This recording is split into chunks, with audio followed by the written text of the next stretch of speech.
Hi guys, welcome back to my channel. Today I'm going to talk to you all about eczema and how you guys can heal a little bit faster. I have been coaching people for eczema for quite some time now, and I have the tips that you need to heal. So whether it's your son or daughter that has eczema or you yourself, I can teach you how to navigate this really confusing thing that is eczema. And so today I wanted to break it up into 3 steps that you should take to heal your eczema faster.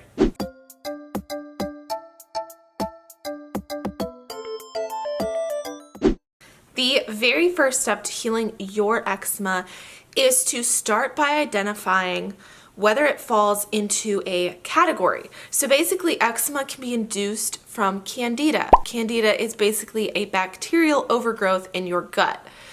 You can actually have a combination of a couple different factors. So you have to determine, because this is going to determine what foods you're going to eat to heal your eczema. So the very first thing is figure out if you have Candida. I have a whole series about Candida, so if you don't know if you have Candida or not, go check out that playlist that I have. It's like 3 videos, really straight to the point. You can figure out if you have Candida. So you may also have liver issues. So you can kind of tell if you have liver issues if you are itching after your meals. So basically, I knew that I had liver issues, meaning that my liver was overworked, because I would eat really healthy things like spinach and carrots, and I would have these massive reactions right after I ate. And so that means that my liver was unable to detox salicylates. So there's a bunch of different plant chemicals, and you could be allergic to pretty much any one of them, whether it's histamines, glutamates, or salicylates. Doesn't matter. It just means that if you're itching after you eat a meal that is free of fridge foods, just know if you ate something, let's say you ate a meal, it had no fridge foods in it, so fridge foods, F-R-E-D-G, fried foods, refined sugar, eggs, dairy, gluten. If that meal did not contain those and you're reacting after that meal, it means that your liver is overworked. So the things that you're going to do is going to be different than maybe someone who just has Candida-induced eczema. Then you need to discover if you have stress-induced eczema, which, just so you know, pretty much 100% of people deal with stress-induced eczema.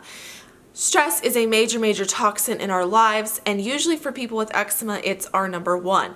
If you have topical steroid withdrawal and you keep going over and over again, you keep flaring up, you keep getting worse, focus on stress. So your very first step is you have 3 categories: Candida, liver, stress. Discover which out of those, whether it's 1, 2, or 3 of those you have, and write those down on a piece of paper, because what you're going to do next is based off of those. So for you, if you have topical steroid withdrawal, it's very likely that it's stress. So you're going to focus on the stress aspect. So let's move on to number 2 in this whole sequence. Step number 2 is create a plan of action. So you have to discover a holistic way of healing. So the only way to get rid of eczema long term is to heal holistically. So your plan of action is probably going to first be diet. It's one of the easiest things to change and the most control that you have. So what you're going to do is, if you have Candida-induced eczema, watch the playlist, because then you'll find out exactly what to eat. You want to go on a low sugar diet, pretty much like a paleo diet, so no grains, completely eliminate any sweeteners, so no coconut, sugar, maple syrup, nothing. And that typically clears up Candida. And so we're just talking about diet right now. Candida-induced eczema, focus on paleo, low sugar. So let's say you have issues with your liver. What you want to focus on is really liver cleansing foods. And low salicylate or low histamine, whatever your issue seems to be, get on a diet that is low in those. For people with eczema, it's typically salicylates. There are a lot of different diets out there with a lot of different lists of what is high and low salicylate. If you want a surefire diet for low salicylate that also gets rid of Candida, that's a diet that I offer in one of my programs. So message me personally and we can talk about getting you that diet. If you have stress-induced eczema, you want to focus on foods that you actually don't really want to focus on diet too heavily, especially if your diet is going to stress you out. You want to have foods that are healing. So across the board, you want to have bone broth, cabbage, beets, leeks. Those are really, really healing foods, high quality meats. So that is step 2. Step 3 is to micromanage your life. That means really figure out all aspects of your life where you have toxic overload. So I actually made a little graphic, which I'm going to pop here, that shows you all the different areas where toxins are coming from.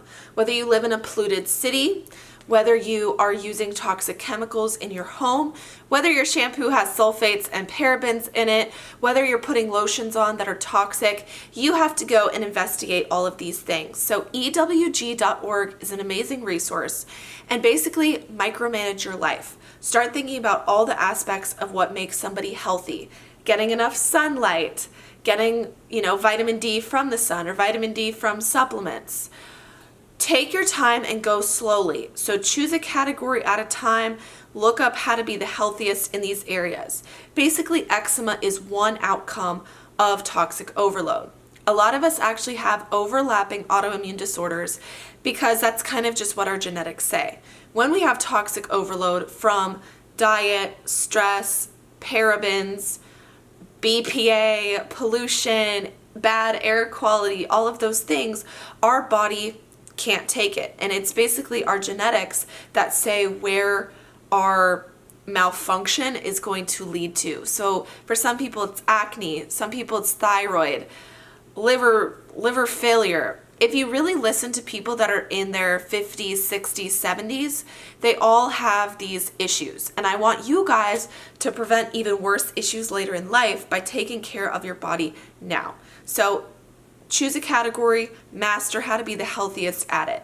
And there's plenty of resources out there. There's plenty of people talking about stuff like I do. So focus on, figuring out the healthiest this, the healthiest that, how to detox your lifestyle. And this is how you heal your eczema faster. Make sure to subscribe to my channel. I put out videos all the time where I help you guys. You probably cannot get through all of my eczema related videos. There's like 200 of those. I make them consistently all the time, and I'm so happy to have you in my network, in my community. And if you need anything, please DM me on Instagram. I message everybody back, and I'm so happy to have you. I will see you guys in my next video. Thank you so much for watching that video. I'm now gonna go over all the different things that I offer and how I can help you further. So if you're looking for a support group, I do have a Facebook support group called Healthy Skin, Happy Living. It's an awesome community full of people all over the world. It's very diverse, and people go in and just ask each other, I have this problem, is it normal, and am I okay? And so people will be like, yeah, I went through the same thing. If you need even more help than that, I do have coaching programs. It's for eczema specifically, inflammation-related disorders and diseases as well, and I help coach you through that. It is a very specialized coaching. There is a video on my website that goes in depth. So I just wanted to tell you guys, I have a lot of stuff going on, and I can help you in such a large range of ways.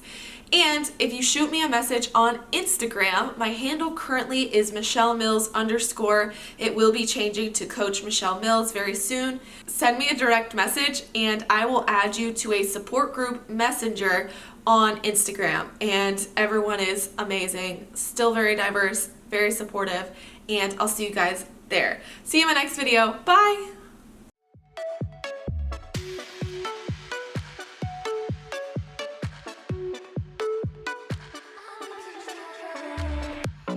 Crashing waves, I wanna see them at first.